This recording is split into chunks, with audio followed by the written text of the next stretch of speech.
नमस्कार दोस्तों। जैसे आप लोग जानते हैं कि दिल्ली की नई सीएम चुनी जा चुकी हैं। उनका नाम रेखा गुप्ता है। तो आज हम जानते हैं कौन है ये और इनकी क्या हिस्ट्री रही है। तो चलिए आगे बढ़ते हैं। आगे बढ़ने से पहले अगर आप चैनल पर पहली बार आए हैं तो प्लीज़ चैनल को सब्सक्राइब कर दीजिए।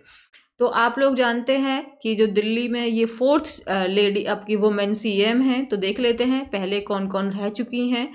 जो सुषमा स्वराज हैं वो बीजेपी से थी। इनका कार्यकाल बहुत कम दिनों के लिए रहा था। ये आपका 12 अक्टूबर 1998 से 3 दिसंबर 1998 तक ही रही थी। और फिर उसके बाद में बीजेपी इलेक्शन हार गई थी। उसके बाद आपका इंडियन नेशनल कांग्रेस आपकी आई थी, जिसमें शीला दीक्षित जो सबसे अगर एक लंबा टेन्योर जिनका रहा था आपके विमेन सीएम के रूप में, वो वही उन्हीं का था। जिन्होंने जो कार्यकाल है वो 3 दिसंबर 1998 से लेके 28 दिसंबर 2013 तक रहा था, जो कि 15 साल 25 दिनों तक था। उसके बाद आप जानते हैं जब अरविंद केजरीवाल बाहर आए थे तो उन्होंने रिज़ाइन कर दिया था और उनकी जो रिप्लेसमेंट बनी थी वो अतिशी सिंह थी, जो आम आदमी पार्टी से हैं। तो ये 21 सितंबर 2024 से लेके 20 फरवरी 2025 तक, यानी 152 डेज का इनका कार्यकाल रहा है। तो एक लंबा जो पीरियड रहा था वो शीला दीक्षित जी का रहा था। और अब जो फोर्थ सीएम के रूप में, दिल्ली को फोर्थ लेडी सीएम के रूप में जो मिल रही हैं वो रेखा गुप्ता हैं। सो अब हमारा ये भी जानना जरूरी है कि इनकी हिस्ट्री क्या रही है, क्या क्या क्या इन्होंने काम किए हैं। So let's see. तो पहले देख लेते हैं कौन है रेखा गुप्ता। तो रेखा गुप्ता जो है, इनका जन्म 19 जुलाई 1974 को आपके जुलाना, जो आपकी जिंद डिस्ट्रिक्ट हरियाणा में इनका जन्म हुआ था। फिर उसके बाद इनके फादर दिल्ली में उनका एसबीआई में थे, उनका वहाँ पे ट्रांसफ़र हो गया था। और उसके बाद जो भी उनके पूरा एजुकेशन है वो दिल्ली से ही कंप्लीट हुई है। उन्होंने बीकॉम किया था अपना दौलत राम कॉलेज से। यहीं से इनकी पॉलिटिक्स की भी शुरुआत हुई थी। अभी रिसेंटली 2022 में इन्होंने एलएलबी की है आपके आईएमआईआर कॉलेज ऑफ लॉ से। तो ये एक बेसिक सा रहा है। हम देखते हैं पॉलिटिक्स का कैसे रहा। तो अगर हम पॉलिटिक्स का देखें तो जब ये आपके दौलत राम कॉलेज में थी, उसी समय इन्होंने वहाँ पे ज्वाइन कर लिया था। और 1996 में ये जो आपका DUSU है, दिल्ली यूनिवर्सिटी स्टूडेंट यूनियन, उस इलेक्शन में इन्होंने पार्टिसिपेट किया और वहाँ के DUSU के प्रेसिडेंट के रूप में ये चुनी गई थी। उसके बाद इनका पॉलिटिक्स शुरू हो गया था। आपका राजनीति का जो इनका करियर था वो वहाँ से शुरू हुआ। 2004 और 2006 के पीरियड में वो नेशनल सेक्रेटरी रही थी बीजेपी युवा मोर्चा की। 2007 में उन्होंने एमसीडी इलेक्शन जीता था आपका पीतमपुरा वार्ड से। एंड सेम 2012 में ये फिर से वहीं से आपकी री इलेक्ट हो गई थी। इसी बीच में 2009 में ये आपकी नेशनल वाइस प्रेसिडेंट भी रह चुकी हैं बीजेपी महिला मोर्चा की। तो इनका जो अगर देखें पॉलिटिक्स में जो है वो काफ़ी लंबा रहा है। तो ऐसा नहीं है कि कोई न्यूली ये आई हैं। और फिर 2022 में अगर आप दिल्ली से हैं तो आप जानते होंगे कि 2022 में वो एमसीडी मेयर की पोस्ट के लिए भी वो लड़ी थी, जो आम आदमी पार्टी की जो शैली ओबरॉय हैं। लेकिन शैली ओबरॉय वहाँ पे जीत गई थी तो ऑटोमेटिकली इनको हार वहाँ पे फेस करनी पड़ी। फिर जब आपके असेंबली इलेक्शंस हुए थे तो 2015 में और 2020 में ये आपके असेंबली इलेक्शन लड़ी थी शालीमार बाग से। लेकिन वहाँ पे जो आम आदमी पार्टी की जो कंटेस्टेंट थी वंदना कुमारी, वहाँ पे हार गई थी। आप जानते हैं 2015 में तो बहुत बड़ी जीत हुई थी। आई थिंक 68 समथिंग सीट आप आम आदमी पार्टी की आई थी। तो कोई चांस ही नहीं बन पा रहा था। फिर 2020 में भी हार गई, बट अब 2025 में वही शालीमार बाग से ये जीती हैं। और जो इनका वोट मार्जिन रहा है वो अराउंड 29,595 वोट से ये जीती हैं। और अगर इनकी टैगलाइन की बात करें तो इनकी टैगलाइन होती है काम ही पहचान, means my work is my identity. तो एक लंबा इतिहास रहा है इनका राजनीति में। 1996 से लेके 2025 तक ये बिल्कुल एक्टिवली इन्होंने अपने करियर को रखा है। सो ये कोई छोटी चीज़ नहीं है कि ये कोई आउट ऑफ ऐसे ही नहीं बनी है, she is coming from the grass root and she has risen from the rank, तो शी डिज़र्व्स टू बी।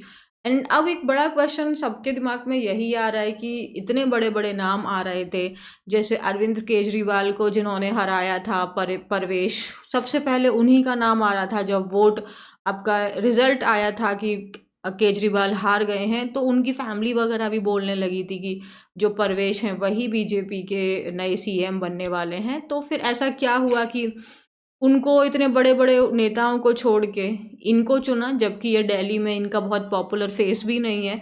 तो हो सकता है कि जो बीजेपी है वो अपनी जो विमेन लेगेसी है कि वो विमेन सीएम को आगे बढ़ाना चाहते हैं, हो सकता है एक ये बड़ा पॉइंट रहा हो।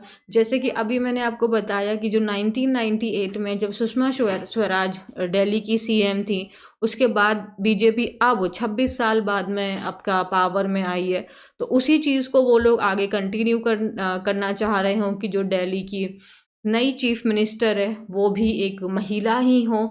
और इससे उनकी जो एक और चीज़ है वो भी वो क्या कर रहे हैं, कंसोलिडेट कर रहे हैं, और वो है महिलाओं का सपोर्ट। क्योंकि इस बार जो बीजेपी की जीत हुई है उसमें एक बहुत बड़ा रोल जो है वो महिलाओं ने किया है। तो इस चीज़ को उन्होंने और पकड़ बनाने के लिए एक महिला को सीएम पद पे बिठाया है। एक ये भी कारण हो सकता है कि उनकी जो स्ट्रैटेजी हो वो to consolidate support of women's voter who played a major role in their election. And second और क्या हो सकता है, जैसे कि आप लोग जानते ही होंगे कि वो आरएसएस के साथ में उनका एक अच्छा संबंध है, जो आपका राष्ट्रीय स्वयंसेवक संघ है उसके साथ उनका एक अच्छा संबंध है। उन्होंने जो आरएसएस एफिलिएटेड अखिल भारतीय विद्यार्थी परिषद है, एवीवीपी, उसको स्टूडेंट विंग को उन्होंने 1992 में ही अपनी जो 18 साल की उम्र में ही उन्होंने ज्वाइन कर लिया था। तो एक बहुत लंबा रिलेशन भी रहा है, और आरएसएस तो डेफिनेटली बीजेपी में एक इम्पॉर्टेंट रोल प्ले करती है, तो ये भी एक कारण हो सकता है। और जो बीजेपी है वो नए चेहरों को मौका देना चाहती है, यूथफुल लीडर्स को आगे लेके आना चाहते हैं। सो ये भी एक रीज़न हो सकता है। बट अगर हम देखें तो इनका जो पॉलिटिकली करियर है वो काफ़ी लंबा रहा है। आपके 1992 की अगर हम बात करें और आज 2025 है, तो एक बहुत बड़े पीरियड तक ये एक्टिव हैं। और अभी एक ये भी देखें कि इनका जो करियर है वो करप्शन फ्री है, क्रिमिनल कोई चार्जेस नहीं है उनके ऊपर। तो ये भी एक कारण हो सकता है बीजेपी का इनको चुनने का।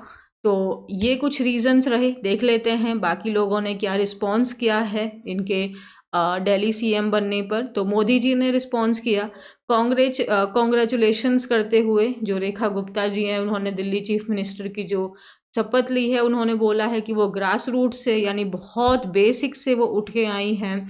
चाहे वो कैंपस पॉलिटिक्स हो, स्टेट ऑर्गेनाइजेशन हो, म्यूनसिपल एडमिनिस्ट्रेशन हो, और अब एमएलए, वो फर्स्ट टाइम एमएलए बनी है और अब चीफ मिनिस्टर भी हैं, और कह रहे हैं कि मैं कॉन्फिडेंट हूँ कि वो दिल्ली की जो डेवलपमेंट है उसको फुल जोश के साथ में कंप्लीट करेंगी, और मेरा पूरा विशेष उनके साथ में है।